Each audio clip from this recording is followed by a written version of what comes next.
Buenos días. El tema que vamos a desarrollar hoy es tumores de páncreas. Es un tema muy interesante. Vamos a ir desgranando los distintos aspectos de esta patología. Pero bueno, para eso vamos a comenzar haciendo una guía descriptiva de lo que vamos a desarrollar en esta charla. Vamos a hablar un poco de la etimología, la historia, muy someramente, no se asusten, va a ser muy corto. Algo de anatomía y función siempre es necesario recordar. Luego los tipos de tumores que pueden presentarse en el páncreas y luego en sí mismo, cuando hablamos del cáncer del páncreas, de a qué tumor nos estamos refiriendo. ¿Eh? ¿Qué tipo de tumor dentro de esas variedades? ¿Cuál es que uno habla frecuentemente del cáncer del páncreas? Y veremos distintos aspectos desde su frecuencia, su mortalidad, la epidemiología, la etiología, la biología, cuáles son los factores de riesgo para que una persona realmente se enferme con un cáncer de páncreas o padezca un cáncer de páncreas, cuáles son las localizaciones que tienen una trascendencia realmente fundamental en aspectos clínicos, pronósticos y terapéuticos, y finalmente cómo nos guiamos con la clínica para llegar un diagnóstico adecuado, estadificarlo correctamente al paciente y darle el consejo que corresponda para el tratamiento que desde siempre veníamos expresando por los distintos tipos de cáncer en un trípode, cirugía, quimio y radioterapia. Y bueno, vamos ya agregando y hablaremos algunas palabras de esto, un cuarto aspecto que es el aspecto de la inmunoterapia. Fíjense ustedes que son un par de médicos griegos a quienes nosotros debemos algunos conceptos muy importantes en lo que hace a la descripción anatómica, en primer lugar, del páncreas. La primera descripción anatómica del páncreas la hace este doctor, que es Herófilo, y lo hace 300 años antes de Cristo. Mucho tiempo, ¿no? 300 años antes de Cristo. Este era un médico que era de la escuela, de la clásica escuela de Alejandría, una escuela muy importante de la medicina griega, y es considerado por muchos como el primer anatomista, ya que él disecó más de 600 cadáveres ya en aquella época, sin lugar a dudas, generando conceptos anatómicos y volcando estos conocimientos a los pares de su época y a los médicos que vendrían después. Sin embargo, el nombre páncreas, que fue acuñado en el siglo II después de Cristo, y le debemos a Rufo de Éfeso el haber acuñado este nombre, eso griego también de Éfeso. Lo que él veía, Rufo, decía, esto tiene el aspecto de ser todo, como si todo fuera carne. Entonces Rufo de Éfeso menciona y utiliza esa etimología, todo carne. Pan es todo, la raíz etimológica griega, y creas es carne, páncreas. De ahí viene justamente el nombre que acuñó este doctor Éfeso en Grecia.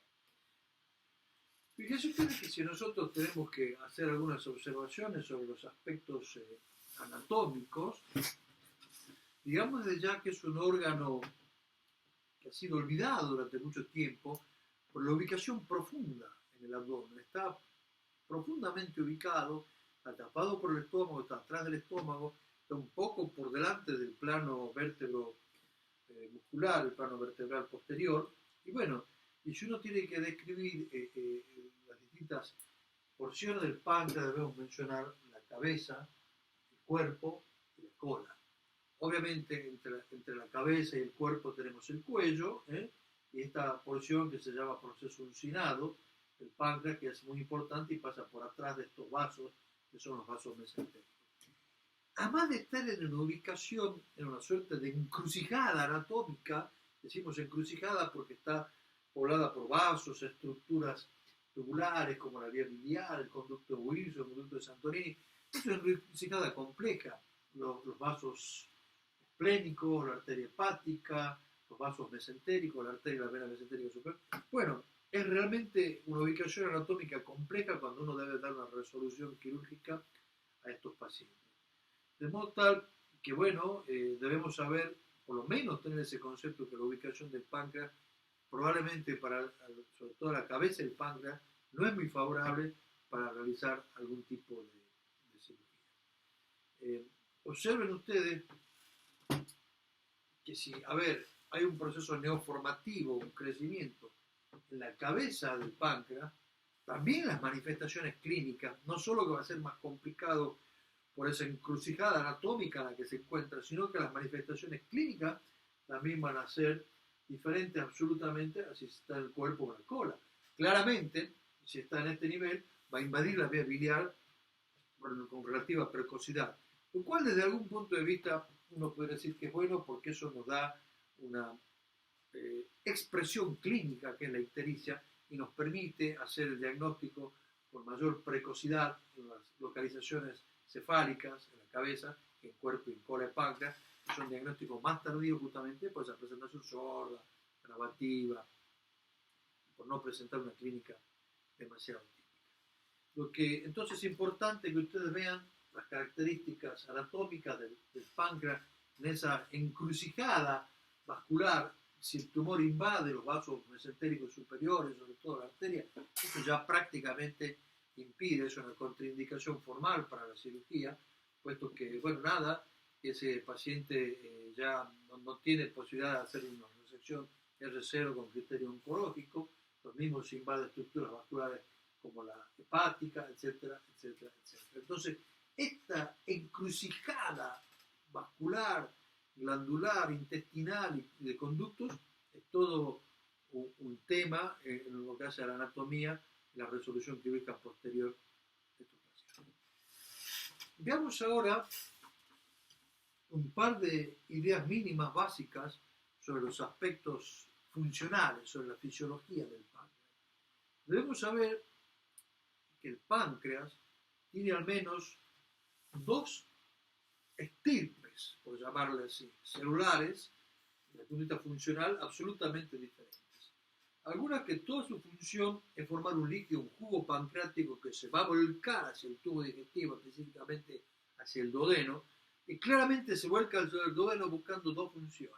Una, ayudar a la digestión de proteínas, de lípidos, de grasa, determinadas enzimas pancreáticas. Y también, recuerden que habíamos hablado que el estómago, en el pecho, tiene lo que se llama the gastric acid pocket, es decir, una bolsa ácida gástrica. Claramente lo que comemos no es estéril. Entonces, ese baño ácido, de algún modo, esteriliza a esa comida, qué sé yo, puede un sándwich de milanesa tocado no sé con qué mano o lo que fuera. El gastric acid pocket nos defiende. Entonces no está muy bueno tampoco que bloqueemos todo el tiempo con inhibidores de la bomba de protones y esa acidez que es natural, normal, fisiológica, que trata de uno Dios, para cumplir esta función que yo le digo, uno la borra a veces con estos inhibidores de la bomba de protones y no está tan bueno, si es que no corresponde.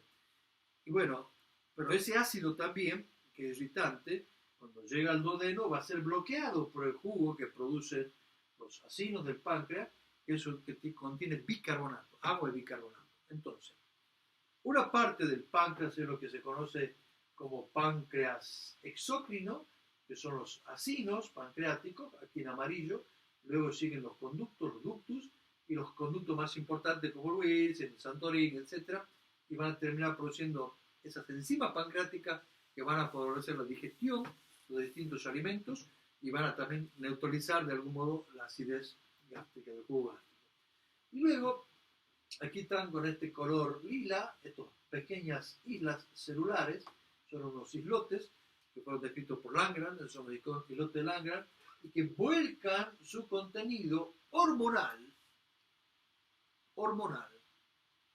a diferencia de lo que se produce en los acinos, que son enzimas digestivas, estas son hormonas que van al torrente sanguíneo.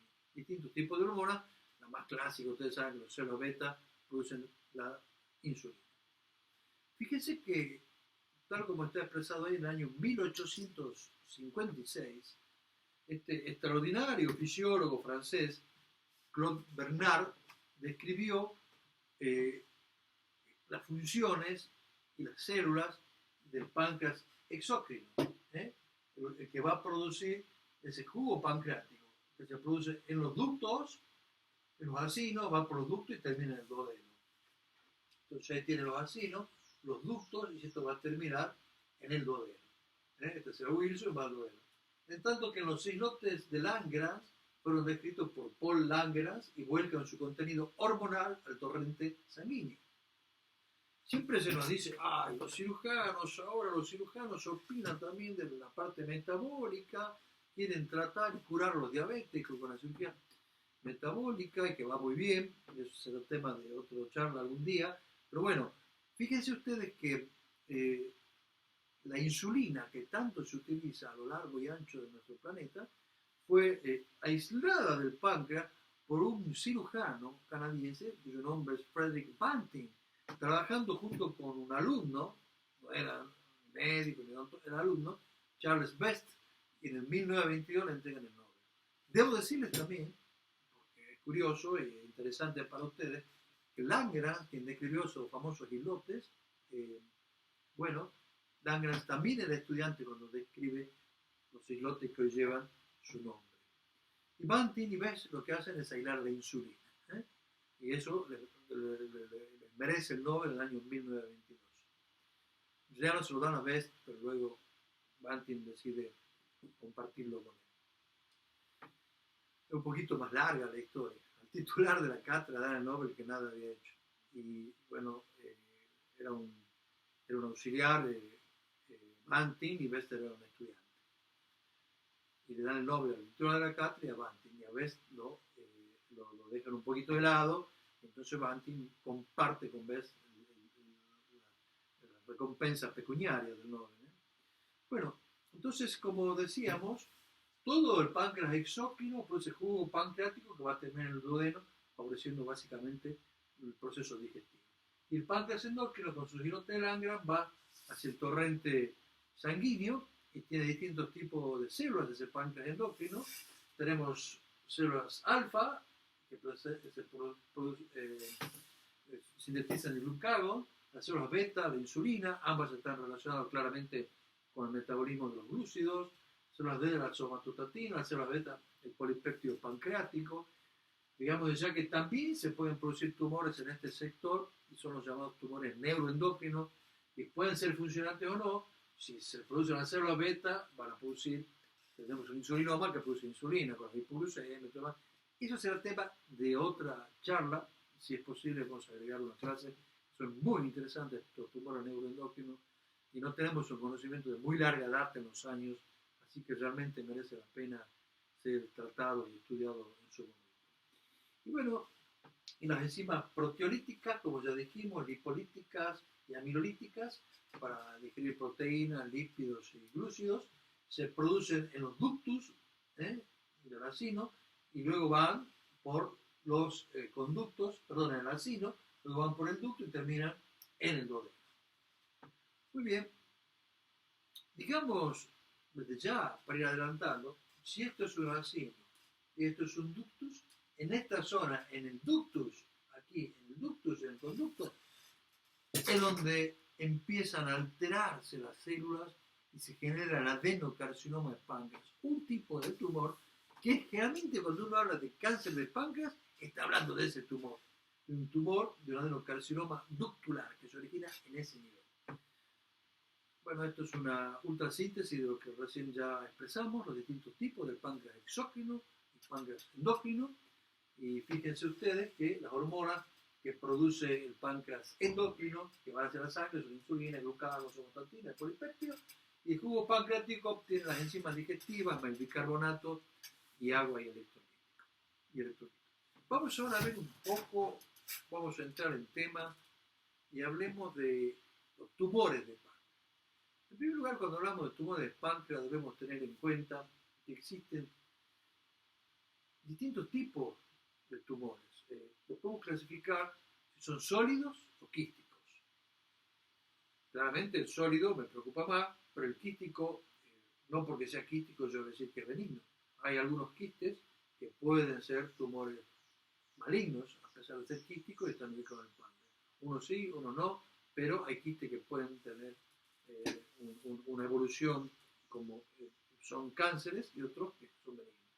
La ubicación también, que ya dijimos que tiene connotaciones desde el punto de vista de las manifestaciones clínicas y connotaciones desde el punto de vista de la terapéutica que vamos a aplicar, puede ubicarse en la cabeza, en el cuerpo, en la cola, y todo esto es realmente muy importante conocer la ubicación del tumor y la invasión de las estructuras vasculares básicamente que hace. Y luego el origen, como acabamos de expresar, que puede ser en el páncreas, en esa estirpe celular exócrina o en la estirpe celular endócrina. Entonces podemos ver de forma genérica, tenemos distintos tipos de cáncer de páncreas y los que se originan en los ductos, que es el adenocarcinoma pancreático, y ese es el páncreas exócrino, y del neuroendocrino, distintos tumores que no van a ser tratados en esta charla que vamos a desarrollar. Ya hemos dicho que la gran mayoría, cuando uno habla habitualmente de cáncer de páncreas, está refiriendo a un adenocarcinoma ductal, que en el 90%, más del 90% de los casos, corresponde a lo que uno habitualmente llama cáncer de páncreas, adenocarcinoma ductal, y se origina, obviamente, en páncreas exócrino. 9 de cada 10 tumores de páncreas maligno se originan a este nivel, son de páncreas exócrino.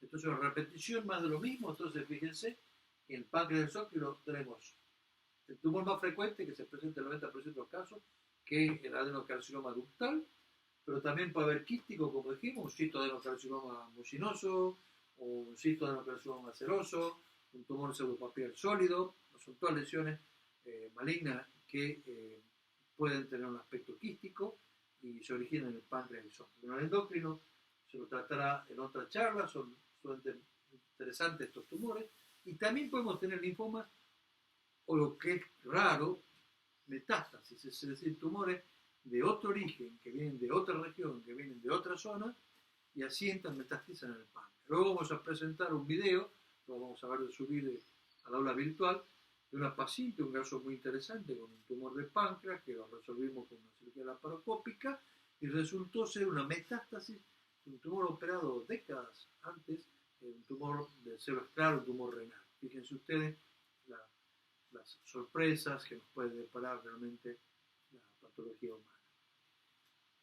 Esto es una graficación del aspecto histológico de las células que se van a transformar en adenocarcinoma, que se originan en el ducto. Y ya vamos introduciendo un concepto fundamental, un concepto importantísimo. Fíjense que aquí hablamos de las mutaciones del KRAS. Hablar de aspectos de mutaciones, hablar de aspectos genéticos y hablar de cáncer va cada vez más unido. Y hoy conocemos que hay toda la cuestión de mutaciones genéticas, de alteraciones que tienen que ver, y específicamente en el caso del KRAS, tiene absolutamente que ver con el cáncer del páncreas. Más del 90% de estos cánceres que estamos hablando de adenocarcinoma presentan esa mutación de este oncogen que es el KRAS. Fíjense ustedes que estas imágenes es del páncreas de una ratita, en modo experimental, se va mostrando el proceso evolutivo desde el ductus normal, con sus células cuboidales, una sola línea, una sola capa, cuando va produciendo la neoplasia intrapancreática, va elongando la célula, produce mucina, alguna arquitectura un tanto papilar, luego ya en el estadio 2 de la neoplasia intrapancreática, donde ya encontramos algunas anormalidades nucleares, y en el estadio 3 de la neoplasia intrapancreática ya abultan, van hacia la luz, y hay la atipía nuclear severa, y ya luego finalmente terminamos en el adenocarcinoma, y como siempre con estos aspectos de la mutación del KRAS y otros genes también, vamos en cáncer esporádico como el P16, etcétera. Entonces, recuerden que el tumor pancreático, cuando hablamos del cáncer de páncreas, estamos hablando del adenocarcinoma de los ductus, originado en los ductus, en el epitelio, en el tejido no endócrino. Este tipo de tumor originado en las células, digamos, del páncreas exócrino, es el más frecuente, como acabo de decir, y el más frecuente de todo es justamente el adenocarcinoma. Ahí tiene una imagen para mostrar que rápidamente invade, cuando está en la cabeza, la vía biliar, eso es algo que ustedes deben ir grabando por la evolución clínica. Fíjense que el cáncer de páncreas es una de las patologías más agresivas. Y lamentablemente esto va de la mano con que llegamos a un diagnóstico generalmente tardío y entonces claramente el pronóstico es reservado, no es bueno, es sombrío. Permítanme la licencia, el cerebro graba imágenes, de modo tal que yo les voy a pasar una imagen de algo real. Fíjense, este torero que fue embestido y el pitón izquierdo, el cuerno izquierdo, con esa cornada, el toro atravesó completamente de derecha a izquierda. Fíjense cómo sale ahí el pitón, la punta del cuerno del toro. Y bueno, uno diría, fuiste, esto no es compatible con la vida. Y sin embargo, ese torero vivió, sobrevivió y hoy en día está perfectamente bien. Y un cáncer de páncreas, un adenocarcinoma ductal, es casi, yo diría, como algo tan grave como esto. ¿Se puede sobrevivir? Sí. ¿Son muchos los que sobreviven? No. Ya vamos a ver. Ya vamos a ver. Probablemente si tomamos todos los cánceres de páncreas, y bueno, yo no lo sé, el número no es muy alto. Si está en la mejor de las situaciones y es quirúrgico, es pequeño, un 20-25% estarán vivos a los 5 años. Pero si no estamos en la mejor de las situaciones, quizás nos llega al 4% de las personas que llegan a los 5 años. Y la mayoría entre el año y 2 años, bueno, nos abandonan, evitan. Bueno. Entonces esta imagen, que es un poco impactante, un poco, si se quiere, violenta, torpe, pero quiero graficar para que quede en ustedes el concepto de lo agresivo que es el tumor. En nuestro medio, en Argentina, es la quinta causa de muerte por cáncer, después de pulmón, colon y bueno, mama o próstata, sea varón o mujer. Fíjese, sin embargo, quinta causa de muerte en Argentina, y más o menos coinciden esos números con el resto del mundo, pero ustedes se observan la incidencia. Estas son estadísticas de Estados Unidos, del Hartford Hospital, que produce, pero son estadísticas de todo Estados Unidos. Tomamos el top 10, próstata, pulmón, colon y recto. Entre los 10 más frecuentes en el varón, no está el cáncer de páncreas, no está en el top 10. Y en la mujer está ahí, número 9. Ya no es tan alta su frecuencia, comparativamente con otros cánceres. Sin embargo, si tomamos la mortalidad, sí. Ya en Argentina decíamos que era en quinto lugar, en este lugar es la cuarta causa de muerte por cáncer. Después del pulmón, del colon recto y próstata en el varón, y la mujer, pulmón, colon recto y mama. ¿Y por qué? Si no está en el top 10, pero ya sube como cuarta causa de muerte. Porque es muy agresivo, es más agresivo que otros cánceres. Por eso si uno tiene un cáncer de tiroides, de próstata, aún de mama, no es tan agresivo como el de páncreas.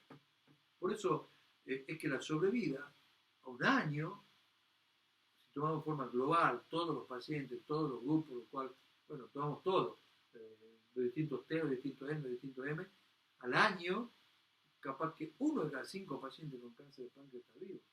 Y a los 2 años no llega ni un 5%. Son durísimos los números. Es más, fíjense ustedes, tomamos un tumor pequeñito, lo tomamos a tiempo, tiene 1,5 centímetros, tiene menos de 2 centímetros, está localizado en la cabeza, no tiene ganglio, no tiene metástasis en el hígado, no hay invasión de órganos vecinos, lo puedo resecar, lo vamos a operar, y sin embargo esos pacientes a los 5 años, llegamos a la mejor de las situaciones, dimos los mejores de los tratamientos quirúrgicos, y a los 5 años un 20, un 25% de sobrevida. O sea, 1 de cada 5 va a superar esta instancia. Bueno, peor aún, si tomamos la media de sobrevida, los pacientes que hemos resecado, ponemos todos los resecados, si bien 1 de cada 5 llega a los 5 años, la media de sobrevida es de alrededor de 2 años, los pacientes operados, es resecado con criterio curativo. Y aquellos que no se pueden resecar ya porque son irresecables, no son quirúrgicos o son quirúrgicos y me doy cuenta de no poder resecar, esos pacientes en general antes del año fallecieron. Fíjense la agresividad de este tumor, que si yo hago una sobrevida comparativa, a ver, esto es de hace ya casi 20 años esta estadística, por próstata, yo a los 5 años tenía casi todos los pacientes con sobrevida, estaban bien, la sobrevida casi 100%, tiroides también 97%, la mama no está muy lejos, cerca del 90%, en cambio el páncreas, fíjense ustedes, no llega al 5% de pacientes no se mueren. Malísimo, los números son, y si por añadidura vemos lo que va pasando epidemiológicamente, lo que nos muestra la curva epidemiológica, estamos mejorando, hay menos muertes proyectadas por cáncer de próstata, por colon rectal, los números mejoran, la mama también, el pulmón también, sin embargo, claramente la curva ascendente y empeora con el cáncer. Si queremos reflexionar ahora sobre, a ver, bueno, ¿qué produce, qué origina este demonio interno, qué genera? No está muy clara la etiopatogenia, la etiología, por lo menos sabemos de un montón de factores, y sí tenemos claro que tiene que ver con factores de alteraciones genéticas y cromosómicas, como ya hemos hablado. El KRAS, grábenlo básicamente, y muchísimas otras alteraciones cromosómicas que a vuelo de pájaro lo vamos a mencionar. Aparte del KRAS, que en el 95% de los pacientes que dan los cáncer de páncreas presentan mutación, que es de este oncogen, digamos que hay algo muy importante. Estas mutaciones de los oncogenes nos permiten hoy hacer algo que los investigadores están muy excitados trabajando y se va generando a nivel mundial una cierta excitación, que es lo que se llama biopsia líquida. El tumor libera células hacia el torrente sanguíneo, pero también libera fragmentos de ADN y ADN. De modo tal que yo con una extracción, una muestra de sangre, puedo analizar en el plasma la presencia de células cancerosas y la presencia de ese ADN mutado y determinar si tengo o no un cáncer del páncreas y también evaluar cómo va el paciente progresando o respondiendo a un tratamiento. Esto en realidad, este concepto ha sido descrito en el cáncer de mama hace muchos años por un colega, pero hoy ha tomado una gran vitalidad, y se está utilizando mucho, ya vamos a ver cuáles son los lugares de la clínica cotidiana que parece ser que va a ocupar. El P53, hablando de biología tumoral, es otro gen supresor que está alterando la mitad de los casos de cáncer de páncreas de los carcinomas. Y el CA19-9, bueno, es un clásico, es un marcador tumoral que básicamente lo utilizamos en la práctica clínica. Yo cuando tengo una sospecha pido el CA19-9, por ahí está elevado, luego se confirma, operamos al paciente, va todo bien, baja el CA19-9 y los controles posteriores a través de los meses o de los años, si en algún momento pica nuevamente el CA19-9, me pone a mí sobre aviso que puede haber habido una recidiva o una recurrencia, es decir, para seguimiento, básicamente tiene utilidad el CA19-9. Esto es lo que hablamos de la biopsia líquida, esto es está simbolizado un tumor primario y un tumor metastásico. Fíjense cómo las células se vuelcan al torrente sanguíneo y también hacia el torrente sanguíneo, aparte de las células tumorales circulantes, hay ADN tumoral circulante. Cuando yo hago un análisis de ese ADN, puedo detectarlo y esas células también, del primario, del metastásico, puedo detectarlo. Esto tiene valor como screening, yo no busco el riesgo, por tomar, hacer la prueba y decir, encontré células de tal característica originaria de tal lugar. De colon, de páncreas, de fuera. Eso me lleva a un diagnóstico. Puede establecer un pronóstico, las características de las mutaciones, además digo, bueno, esto tiene tal pronóstico y puedo también hacer una predicción acorde a cómo va funcionando con el tratamiento del paciente. Yo veo si va respondiendo o no de acuerdo a estos estudios que, como digo, hay una gran excitación en el mundo científico, porque las biopsias de tejido, bueno, siguen siendo el gol estándar, pero tengo que tener un tumor accesible. El páncreas no es tan fácil, tan accesible. Se puede llegar, pero si yo quiero repetir para ver el proceso evolutivo, cómo va avanzando, yo ya no lo puedo hacer. Es más difícil en la biopsia de tejido. Son invasivas, no puedo estar haciendo todo el tiempo. Además, los tumores son heterogéneos. Si yo tomo un sector u otro sector del tumor, probablemente tenga características que no son absolutamente en espejo similares. En cambio, la biopsia líquida, en la cual yo puedo buscar el ADN, buscar las células, lo puedo repetir cuantas veces quiera y puedo ver cómo va el proceso evolutivo durante el tratamiento del paciente. Esta es una comparación, entonces la biopsia líquida es mínimamente invasiva, me permite un monitoreo dinámico del paciente, tengo una fuente fresca del ADN tumoral cómo se va modificando y va cambiando a medida que va evolucionando o evolucionando su patología, me permite, para tumores inaccesibles, yo puedo disponer de esto con mayor facilidad y puede también reflejarme las distintas características células de distintos sectores del tumor que son heterogéneos, como ya pensamos. A ver, vamos a entrar en algunos aspectos cotidianos también, como los factores de riesgo.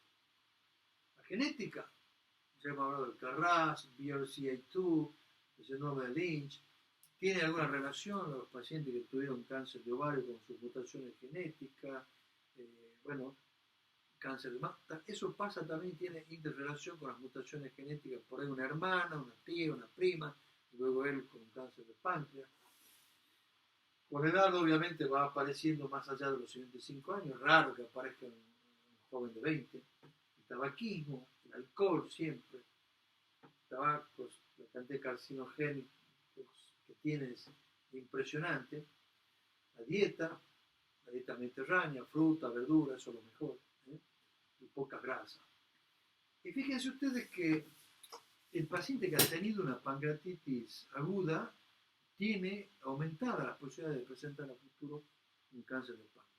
Igual que el paciente con pancreatitis crónica también tiene aumentada las posibilidades de tener un cáncer de páncreas. Y aquí, fíjense en este ítem, diabetes tipo 2. Si ustedes reciben en su consultorio un adulto que nunca tuvo diabetes y aparece en adulto con diabetes tipo 2, y por eso no tiene todas las características de un paciente con el síndrome metabólico y todo lo demás, bueno, la instalación de una diabetes en el adulto a mí me debe hacer sospechar en algunas oportunidades que se puede haber instalado también, hay que ver si no se instala un cáncer de páncreas. También hay una diabetes tipo 1 que se instala en el adulto, por eso es una diabetes autoinmune del adulto, y bueno, clásicamente uno piensa en diabetes tipo 2, de evolución, pero bueno, pero ojo, en un paciente que no era diabético, que aparece su diabetes, yo debo estudiar también anatómicamente ese páncreas. Y por otro lado, en los pacientes que crónicamente hace muchos años tienen diabetes tipo 2, también se vea aumentar la incidencia estadística y las posibilidades de que vaya a desarrollar un cáncer de páncreas. También ya hemos mencionado los químicos que se utilizan a veces en ciertos campos para fumigar, en algunas refinerías de metal. Bueno, ya dijimos, el supresor P53, el KRAS, la cirrosis hepática, son múltiples los factores y cada vez más se estudia sobre mutaciones genéticas, como dijimos, el de ovario, el de mama, con esta mutación del BRCA1 y 2, BRCA1 y 2, que tiene interrelación con el páncreas también, como acabo de expresar. Y toda una serie de otros síndromes como el Pearl-Jaeger, etcétera, etcétera. Es toda una línea de investigación actual en estos aspectos tumorales. Desde un punto de vista práctico, cotidiano, ya lo hemos expresado y lo repetimos para que se grabe, la mayor parte, las 2/3 partes de los tumores del páncreas, estamos hablando del adenocarcinoma ductal, se ubican en la cabeza y con menor frecuencia, entre un 10 y 15, oscila en el cuerpo y en el colon. Aquí dice 10 para uno, 15 para el otro, en otra diapositiva va a decir al revés, cuerpo y colon andan por ahí entre 10 y 15, pero de 2/3 o 3/4 de las veces en la cabeza del páncreas esa es la ubicación más frecuente, que me permite a veces un diagnóstico más temprano, por encima de la bebida se pone amarillo, está con ictericia del paciente, está con coluria, etc. Y en cambio el cuerpo y cola, eso es más difícil porque nada, está más distante el tumor de esa bifurcación biliar y todo lo demás.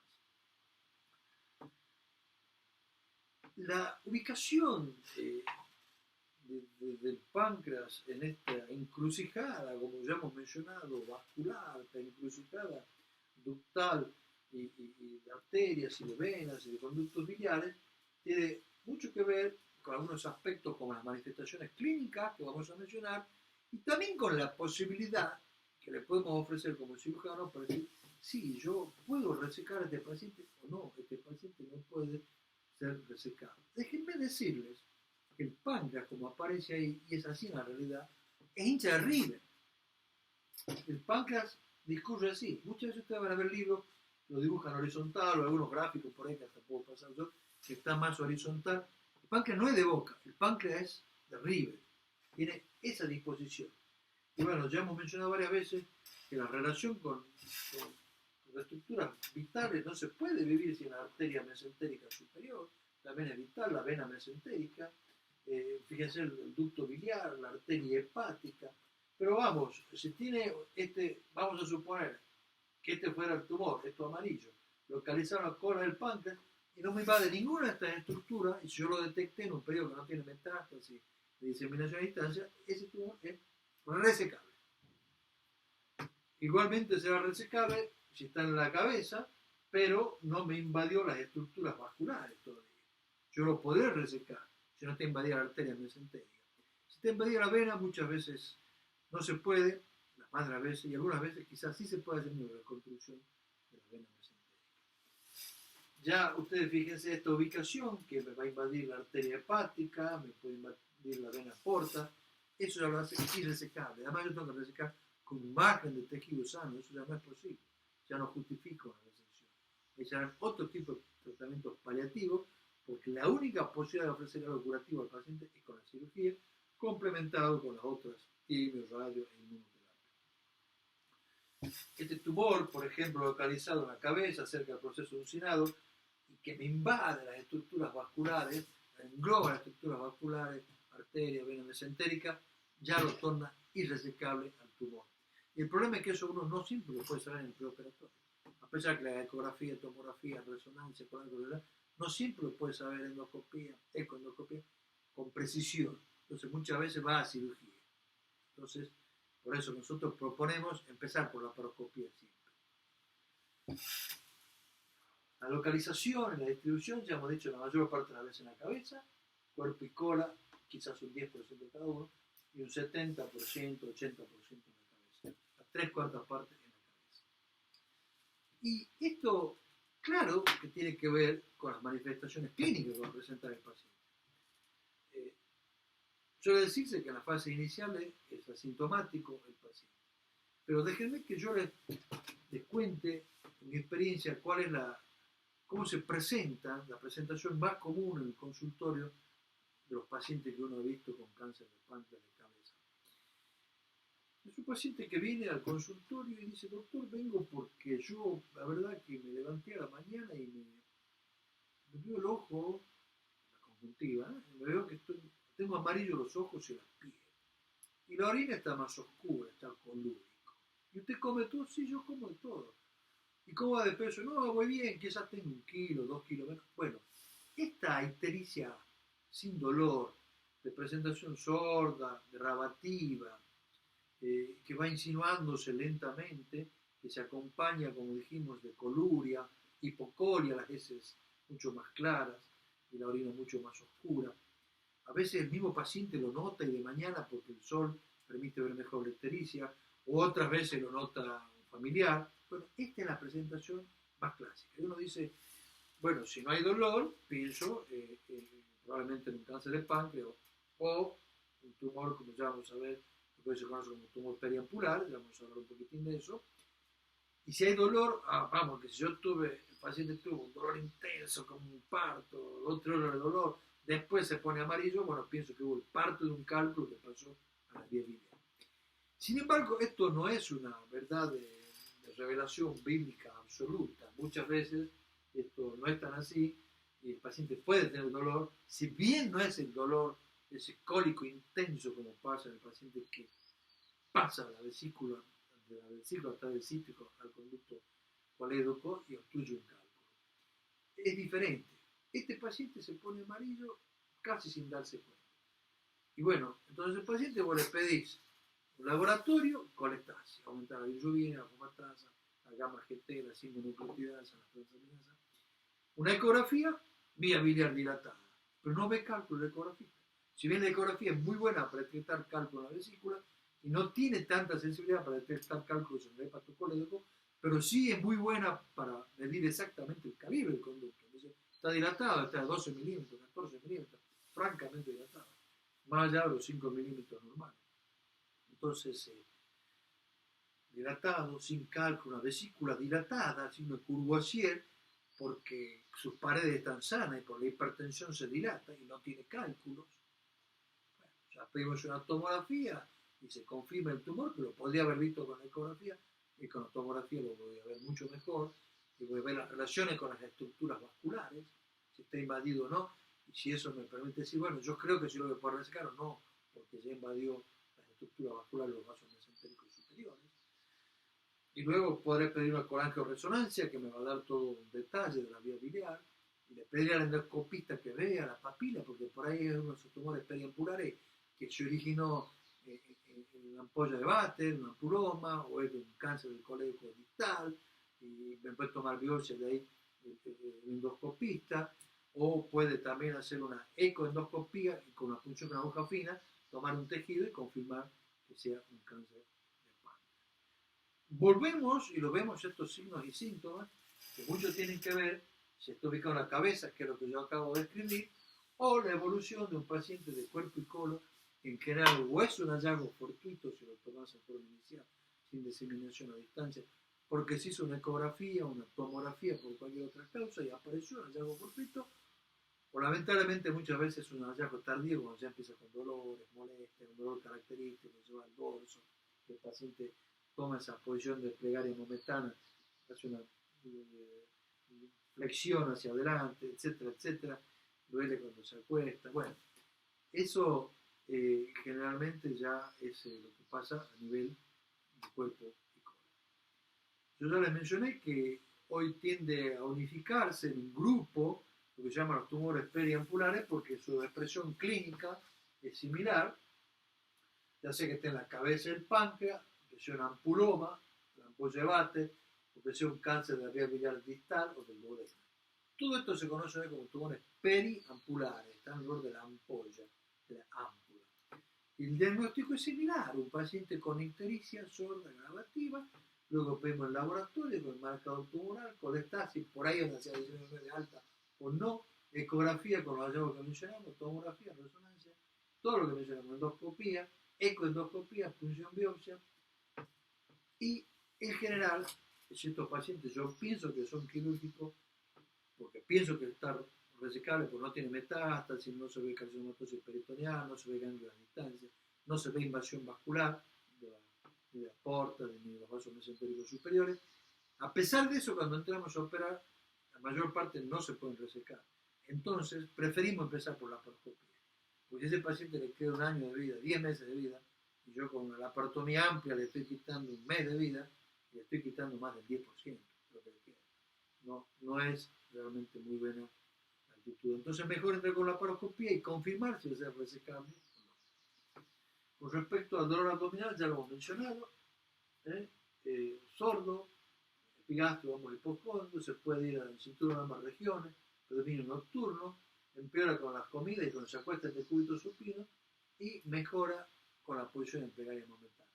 Muchas veces no está presente, y cuando está presente es un dolor sordo, diferente del dolor cólico intenso del paciente que expulsa un cálculo de vía biliar y pasa a través cístico al conducto hepatocolédoco. Distinto el dolor.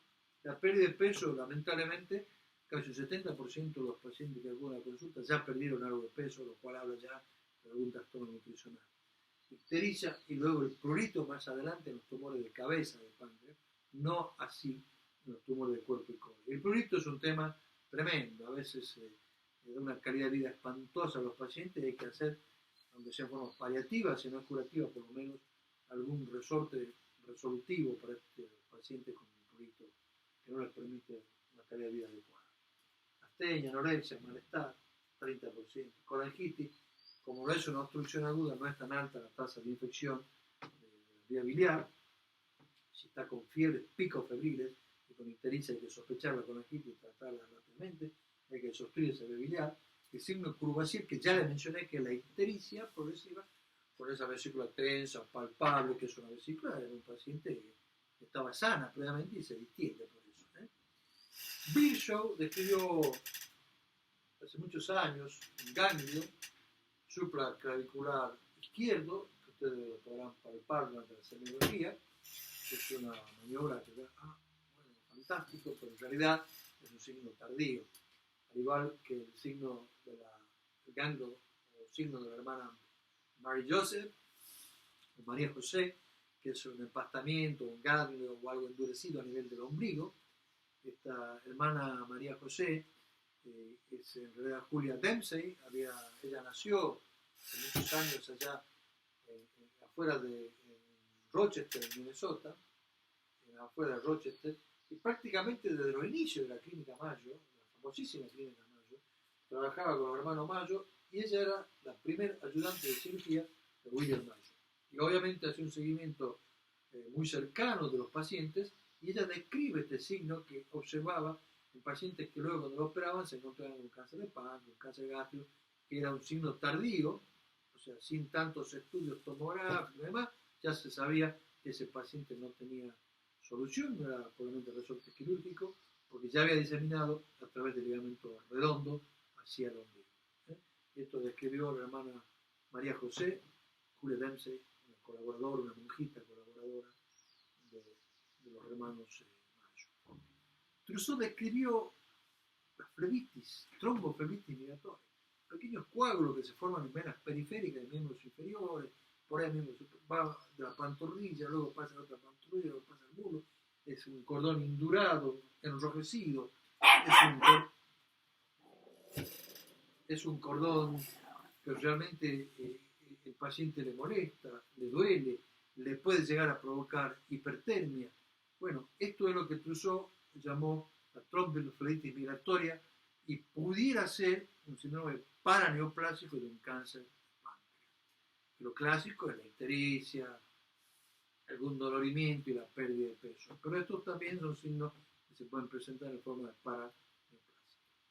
Si yo hago un laboratorio, fíjense ustedes, y no hay nada muy típico, a pesar que pida marcadores, porque puede tener un poco de anemia, un poco baja las proteínas, si ya su estado se está deteriorando. Y bueno, los signos de colestasis, la bilirrubinemia, la fosfatasa, la gamma GT, pero nada muy específico. Pero sumado a la clínica, sumado a las imágenes, y bueno, ¿y qué imágenes? La radiografía simple, no, eso simplemente para ver si hay metástasis en el pulmón, pero hoy con la tomografía es mucho más sensible. La ecografía, como ya mencionamos, va muy bien. Puede ver el tumor en sí mismo de páncreas y también la vía biliar, el calibre y todo lo demás. La tomografía de abdomen y la resonancia van muy bien. Se puede hacer una colangio retrógrada, la ecografía endoscópica con la punción biopsia también, tránsito varitado, si puede el paciente tiene una oclusión alta por invasión del duodeno. Y el diagnóstico no siempre es necesario confirmarlo, pues yo cuando entro con la laparoscopía puedo hacer la biopsia y pedir que el patólogo me haga una congelación, pero si yo quiero confirmarlo, si mi grupo, aparte de todos los otros aspectos clínicos, imagenológicos, evolutivos, yo quiero una confirmación citológica, se hace una aspiración con aguja fina, que la guío por la tomografía computada o con la ecografía ecoendoscópica, que se puede ver perfectamente, y yo llegar con la aguja y punzarla y entregarle material de biopsia a mi patólogo. Fíjense ustedes una tomografía, cómo se ve un tumor en la cabeza del páncreas y cómo contacta e invade las estructuras vasculares que están ahí con amarillo, pero no puede saber exactamente si está en contacto con invasión en algunas circunstancias. Los imaginólogos saben muy bien que el timing, el tiempo, el momento es crítico. ¿Qué quiere decir esto? Fíjense, esta tomografía hecha después de la fase arterial, yo no veo nada en el páncreas. Y yo la hago justamente de forma sincrónica con la fase arterial, cuando va el flujo del contraste, ahí se ve perfectamente el tumor, que aquí ya no se lo ve después de la fase arterial. Por eso el timing, el momento, es muy importante. Y me ayuda también estas imágenes a ver si las estructuras vasculares, la vena mesentérica superior, la arterias si están invadidas o no, que no siempre puedo tener la certeza del 100%, como ya lo expresamos. Las metástasis hepáticas, si tienen un tamaño suficiente para expresarse imagenológicamente, las voy a poder ver muy bien en la ecografía, pero sobre todo en una tomografía o una resonancia. La ecografía-resonancia nosotros encontramos su utilidad. Fíjense una ecografía-resonancia normal, con su vesícula, la vía biliar fina, el Wilson de River, el Pancreas River, y aquí una vía biliar tremendamente dilatada, una vesícula con signo de Courvoisier, tensa, dilatada, y no hay causa de obstrucción, no hay ninguna causa de obstrucción. y una vez más se ve el páncreas, el Wilson, hincha de arriba. Bueno, todo esto es lo que veníamos mencionando. A pesar de todo esto que hacemos, porque queremos ver si lo podemos, la única posibilidad curativa es la cirugía, pero solamente alrededor de un 15% de los pacientes van a tener la posibilidad, cuando yo le hago el diagnóstico, todo está volcado, el operatorio solamente un 15% van a ser candidatos a cirugía. Y el 85% de los otros pacientes, pues nada, ya diseminado, ya metastizado. ¿Y a dónde metastiza? Y bueno, lo más frecuente es que metastiza en el hígado y en segundo lugar en los pulmones. Y estos pacientes ya no les puedo yo ofrecer, no les debo ofrecer cirugía. Habrá otros tratamientos, quimio, radio, a veces cirugía o intervencionismo paliativo, que ya vamos a hablar también, y la inmunoterapia hoy en día. Con todos estos elementos y a veces con la pieza quirúrgica uno puede establecer una estadificación exacta del tumor, de lo que es el T, N y M. N si tiene ganglio o no, y M si tiene metástasis o no. Y el T, que bueno, cuando tiene menos de 2 centímetros está solamente en el páncreas, tiene más de 2 centímetros, si ya invadió otros tejidos. Lo que interesa, lo que interesa en realidad es llegar al estadio en que está esa lesión. El 1, el tumor está localizado en el páncreas. En el estadio 2 ya invade estructuras vecinas de esta masa tumoral. En el estadio 3 ya tiene ganglios positivos y bueno, el 4 ya tiene metástasis. Sin embargo, desde el punto de vista práctico, nosotros nos manejamos diciendo, bueno, yo creo que este tumor sí lo voy a poder resecar. Entonces, potencialmente resecar. ¿Por qué? No veo metástasis hepática ni pulmonares, no veo ganglios a distancia, no veo invasión de las estructuras vasculares, la vena mesentérica, la arteria mesentérica, la vena porta, no veo invasión, creo que lo voy a poder resecar. Y bueno, nada, digo, es potencialmente resecable porque ya dijimos que muchas veces entramos y no se puede resecar, a pesar de que todos los estudios previos parecía que sí. Y por eso preferimos entrar, como ya expresé, con la laparoscopía, para no, con la incisión, obviamente con la óptica y un par de trócares, podemos movilizar órganos, disecar, entonces el proceso de incisión es de 5 milímetros. El paciente se recupera rapidísimo. Las secciones borderline son cuando yo digo, está invadiendo, no me está invadiendo ahí la vena, la arteria, no lo sé. Bueno, esos pacientes quizás yo le hagan neoadjudancia. Le hago quimio, radio, quimio solo, veo si se achica, veo si mejora eso y va a cirugía. Y los otros pacientes, ya que están avanzados localmente porque invade, o ya con metástasis, van directamente a quimio, radio, inmunoterapia, terapéuticas paliativas. Entonces, el borderline es el tumor que yo no sé si lo voy a poder resecar o no, le veo las imágenes, entonces lo paso a un tratamiento, como dijimos, con quimioterapia y después cirugía si se achica y me da la sensación que va a ir bien la cosa. Cuando es resecable, potencialmente siempre digo, porque no lo sé, voy a cirugía y se va todo bien, luego la quimio. Y cuando ya está localmente avanzado con metástasis, no hay chance quirúrgica, a menos que fuera paliativo, y se hace quimio y radioterapia. Es muy importante que ustedes tengan presente siempre el tratamiento de estos pacientes debe hacerse con un equipo multidisciplinario. Varios cerebros para ayudar a ser sufrientes son mejores que uno. Y varios con visiones y probablemente educación médica complementaria, distinta, eso es muy importante. Entonces fíjense ustedes que es importante no solo el cirujano, sino también el radiólogo, el patólogo, el oncólogo, los terapeutas físicos, las enfermeras, el radiólogo intervencionista, el nutricionista, gastroenterólogo y también los trabajadores sociales, porque estas son cirugías que son importantes, son cirugías que el paciente para recuperarse le va a costar, le va a llevar un tiempo, entonces el trabajador social dice, si tienen soporte familiar, o si tienen una estructura social que lo va a acompañar, lo va a soportar, porque si no es imposible. Entonces todo esto debe ser determinado por un equipo terapéutico. Finalmente, luego, todo esto lo que yo quiero saber es si lo puedo resecar o no quirúrgicamente. Y ya hemos dicho que lamentablemente un 10, en la mejor de los casos, un 20% de los pacientes se van a poder resecar. Y el resto, porque es localmente avanzado, tiene metástasis, no tiene chance del único tratamiento curativo que es la cirugía. Y la localización del tumor es fundamental. Porque si bien en la cabeza está en esa situación mucho más compleja desde el punto de vista anatómico para la resección, pero me permite a veces un diagnóstico más precoz. Y hacer una cirugía más compleja y un diagnóstico precoz. En cambio, cuerpo y cola suele ser un diagnóstico más tardío, y si va a cirugía por tratar las condiciones, que generalmente se hacen las resecciones del páncreas y del vaso, pancreatoesplenectomía por criterio oncológico, y se hacen por la laparoscopía. Y bueno, nada, yo debo evaluar siempre las condiciones generales de este paciente. Puede ser 5 horas de cirugía, puede ser 3 horas, puede ser 6, depende de las circunstancias. Tengo que tener un paciente que esté en condiciones de tolerar esa cirugía. Tengo que ver el estado nutricional. El paciente no se viene alimentando bien. Y bueno, nada, que pedirle transferrina, que ver un nutricionista que lo maneje. El performance status me va a tolerar, cómo está su corazón, sus pulmones, su riñón, los factores psicosociales que ya mencionamos.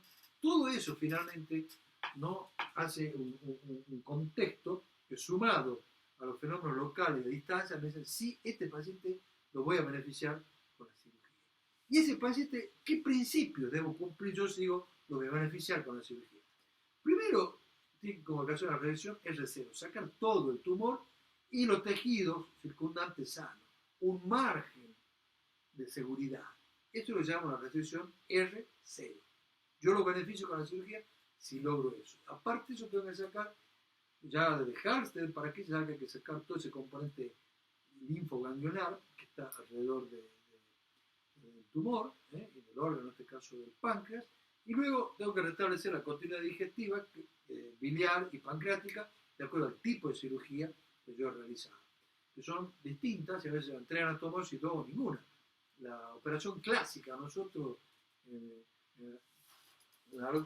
al médico, en lo cotidiano, decimos, voy a hacer una Whipple, o realicé una Whipple, o voy a hacer una DPC. DPC por duodeno-pancreatectomía, o operación de Whipple, por quien popularizó esta cirugía, que no fue el primero en ejecutarla. O voy a hacer una pancreatectomía distal. Habitualmente la Whipple o duodeno-pancreatectomía cuando es de cabeza de páncreas. Y la pancreatectomía distal cuando es de cuerpo y cola. Pancreatoesplenectomía. A veces un tumor neuroendocrino con algunas características y tamaño no demasiado grande me permite hacer una enucleación conservando el páncreas. Y a veces a la inversa, el crecimiento expansivo importante de un tumor en el cuerpo, el páncreas y invasión de otras regiones, tengo que hacer la pancreatectomía total. Y luego suplir la función exócrina y endocrina del páncreas, como ya veremos en unos minutitos más adelante. La resección oncológica, ya hemos expresado, yo debo realizar con márgenes de tejido sano, tenga margen negativo, que el patólogo me informe, porque si yo resequé y no hay margen de tejido sano, el patólogo me va a informar, no hay margen de seguridad, me voy a que resecar más. Pero eso es lo que hace justamente que un cáncer sea resecable o no, porque si está invadiendo las estructuras vasculares, yo no le puedo sacar la arteria mesentérica, yo puedo incompatible con la vida. Y la vena hasta cierto punto puedo resecar una parte, luego suturarla, pero cuando hay invasión vascular, eso yo ya no puedo avanzar más y algo así resecar. Esta operación, que vamos a ver un poquito más en detalle, la describió este señor Allen Oldfather Whipple, una vida interesante, sus padres eran de las zonas muy conservadoras de New England, en Estados Unidos, y ellos como peregrinos para difundir la fe católica, cristiana, van hacia Persia, la antigua Persia, que actualmente es Irán, y van a un sector cerca de la provincia de Urmia, en el sur del monte Aramat, que fíjense ustedes, en ese monte es donde dice que encalló el arca de Noé. Bueno, ahí nace en Urmia, al sur del monte Aramat, ahí nace este doctor de padres que eran, como dijimos, venían en New England. Y aprende idiomas turcos, aprende a hablar en sirio, aprende a hablar en alemán, en inglés, tiene una cultura extraordinaria.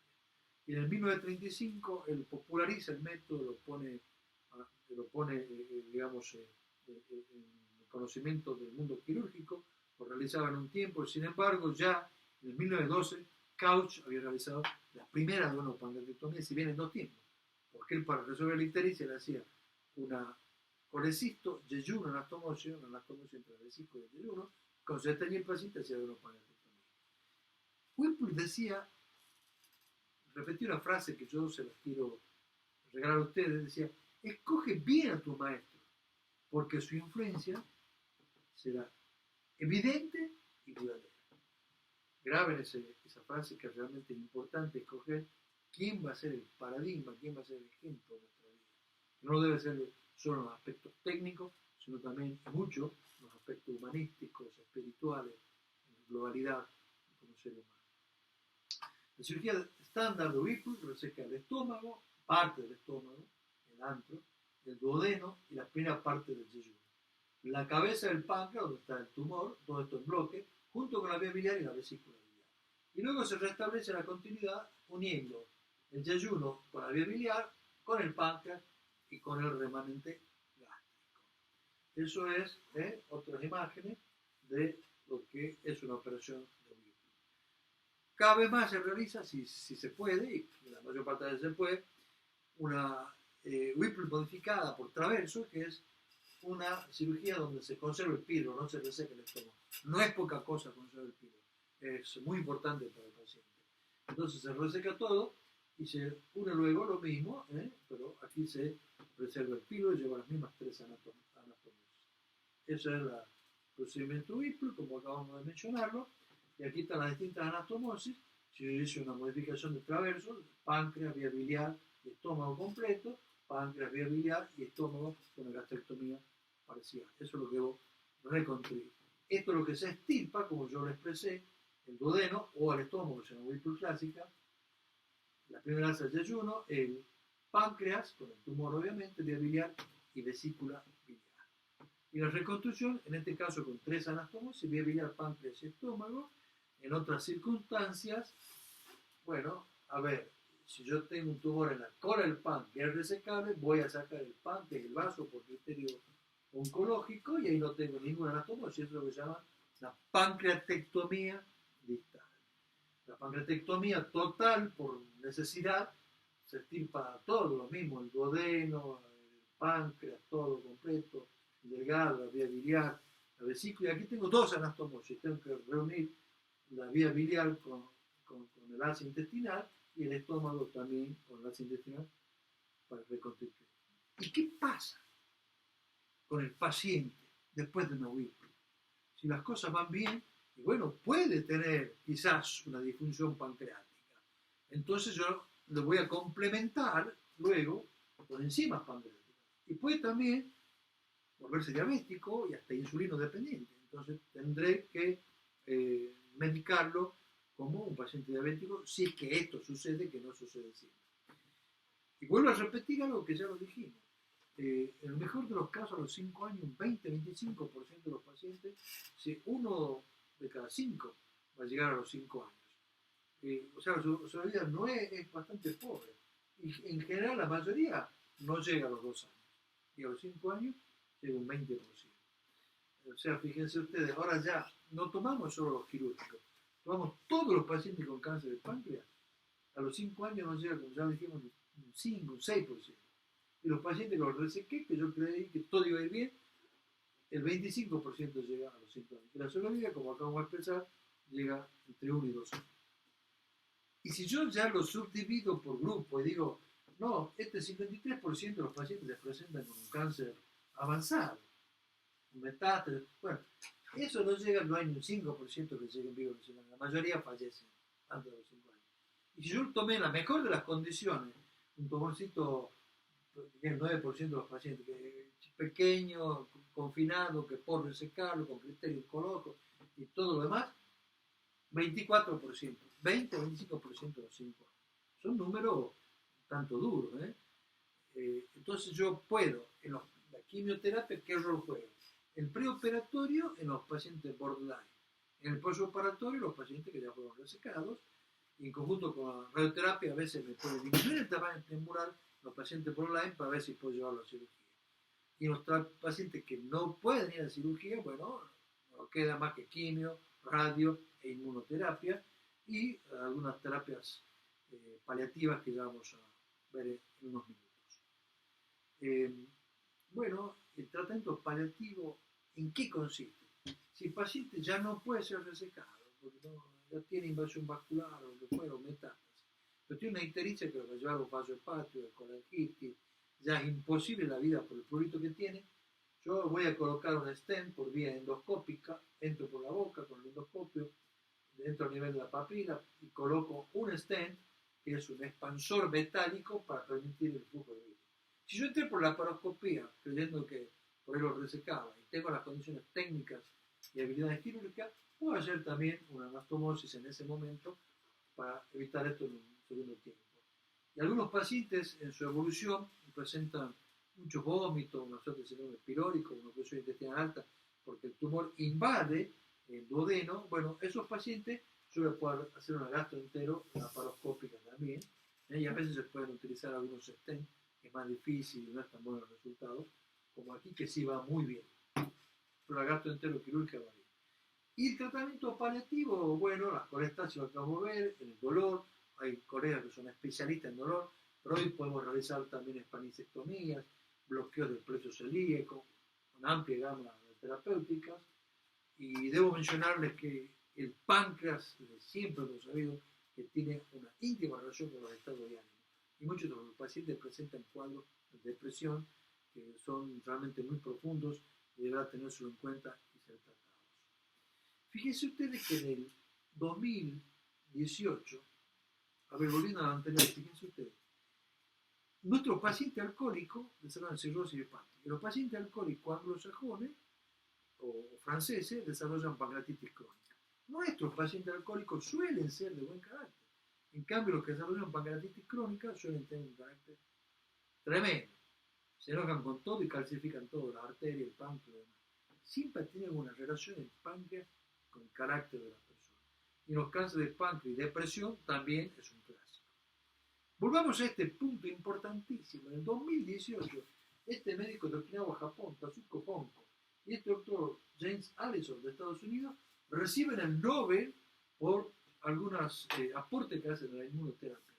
Fíjense ustedes, no se rían de mi modelo, vamos a suponer que esto, blanco, es una célula del sistema inmune. Si ustedes ven aquí este conito, es como una antena que tiene esta célula inmune, es una proteína que describe esta gente, que describe el japonés Honko. Dice, esta antenita, que es la proteína PD1, ¿qué hace esa proteína? Me permite reconocer, con esa antena yo reconozco cuáles son las células mías y no las ataco. Yo detecto y si esta es mía, no la ataco. Y la que no es mía, la ataco y me defiendo. El tema está que es tan banana las células cancerosas, y permítame esa expresión un poco académica, pero es así, que tiene también una antena muy parecida. Esta era la PD1, la de las células de defensa de mi organismo, y esta de las células cancerosas tienen una proteína PDL1, que es una antena muy parecida. ¿Y qué hace con eso? Le da la orden de no atacar a las células inmunes de mi organismo. Entonces yo no defiendo, son células extrañas, pues mi organismo no las destruye. Y con esta terapia dirigida, porque con este descubrimiento hoy se puede hacer anticuerpos dirigidos, una terapia dirigida para destruir esta antena y que mis células, o sea, células visibles, por decirlo, esta célula cancerosa, y mis células del sistema inmune sí pueden ahora atacarla. Se han logrado resultados insospechados, hasta pacientes con metástasis, procesos curativos. El melanoma, en algunos tipos de cáncer de pulmón va funcionando muy bien. Lo mismo, pero la proteína aquí, en lugar de ser la proteína que decíamos, la PD1, aquí la proteína se llama CTL4, lo que describió el doctor James Allison de Estados Unidos, llamativamente en tiempos simultáneos, y ambos recibieron el premio Nobel. Aquí voy a pasar rápidamente una diapositiva de la Universidad de California, Los Ángeles, de UCLA. Vamos, el gemcitabina y la 5-fluoracilo es el tratamiento quimioterápico estándar, pero cuando ya tengo metástasis hepática, hoy se pudiera agregar el FOLFIRINOX, son terapéuticas probadas, y hay numerosos trials clínicos, porque ellos vieron que el estroma del páncreas, el estroma tumoral del tumor pancreático, no permite la llegada a las células, digamos, de los medicamentos a las células cancerosas. Entonces estoy trabajando de forma experimental para destruir, ablandar ese estroma y que puedan llegar el tratamiento por las drogas que uno aplica para el cáncer. Esta es una de las líneas de investigación que están haciendo en UCLA, de modificar ese microambiente tumoral. También están trabajando en aspectos genéticos, distintos aspectos genéticos, los cuales algo hemos mencionado el CARRAS y bueno, una serie de otros aspectos genéticos. Están en distintas fases estos estudios y también se está trabajando en la inmunoterapia con vacunas, que bueno, nada, acabamos de mencionar cuál es el mecanismo, recibieron el premio Nobel de este doctor de Japón y el otro anglosajón de Estados Unidos. Hay numerosos trials nuevos, se desarrolla aquí en modo simbólico, pongo la Universidad de California en Los Ángeles, pero en forma genérica, a lo largo y ancho del mundo hay mucha excitación, y aquí debemos un especial reconocimiento y mención a un compatriota nuestro ya fallecido, al doctor Celsa Milstein, que logró en el año 1984 el premio Nobel por lo que conocemos como anticuerpos monoclonales, que son anticuerpos de diseño, anticuerpos hechos en el laboratorio, y anticuerpos que me permiten hacer una terapia dirigida. Se utiliza en el cáncer, como recién decíamos, a esta célula cancerosa, yo le puedo diseñar un anticuerpo que le destruya esa antena con la cual engaña a la célula inmune y no permite que la ataque. Esto de los anticuerpos monoclonales de Milstein es extraordinario, no solo en el cáncer, también en la parte, un modo anecdótico. Donald Trump lo trataron con anticuerpos monoclonales, una combinación de los anticuerpos diseñados por el laboratorio Regeneron, tanto en el laboratorio como también con las ratas que le pusieron la proteína S, los spike, la antigénica, y estos anticuerpos monoclonales lograron un vuelco sorprendente en la enfermedad, en el COVID de este presidente o expresidente de Estados Unidos. De modo tal que abrió un programa extraordinario el terreno de los anticuerpos monoclonales. De cualquier manera, volvamos a nuestra realidad, sigue siendo malo el pronóstico con el adenocarcinoma del páncreas, un 20% vive menos de un año y después del diagnóstico, y a los 5 años no llegan ni el 5% de los pacientes. Yo espero que algún día estas noticias que aparecieron en la revista Times, en la revista Forbes, de estas terapias dirigidas, estas balas dirigidas en base al concepto de los monoclonales que recién mencionaba, y los aspectos inmunes y los aspectos del cáncer, los monoclonales, que fue todo un territorio que abrió el doctor Milstein. Algún día podamos leer también estas noticias en los titulares que ya ha sido logrado para el cáncer de páncreas. Todavía no está, pero se está investigando, como ustedes han visto. Hay muchas líneas de trabajo en este sentido. Yo ya termino aquí mi charla. Permítanme que haga un homenaje y un agradecimiento a todos los trabajadores de la salud que han luchado heroicamente en los frentes de batalla contra el COVID, muchos de ellos entregando su vida. Y la gratitud, decía Marco Tulio Cicerón, la gratitud no es solo la mayor de las virtudes, sino la madre, la generadora de todas las demás. Eso decía este extraordinario abogado y orador Marco Tulio Cicerón. Y permítanme simbolizar este homenaje, agradecimiento en el primer residente, ex residente de nuestro sanatorio, una residente que lleva 20, 25 años, un muchacho salido de nuestra entraña y que luchando en esta tremenda pandemia en el frente de batalla entregó su vida, el doctor Walter Schultz. Permítame que le rinda un homenaje a todos los trabajadores de salud simbolizados en este momento en Walter. El que trabaja con las manos es un artesano. El que trabaja con la mente es un científico. El que trabaja con el corazón es un artista. El que trabaja con las manos, la mente y el corazón, bueno, ese es un cirujano. Termino con un proverbio chino para que luego ustedes hagan sus reflexiones o sus debates. Este proverbio chino dice que un hombre tiene la edad de la mujer a la que ama. Muchas gracias.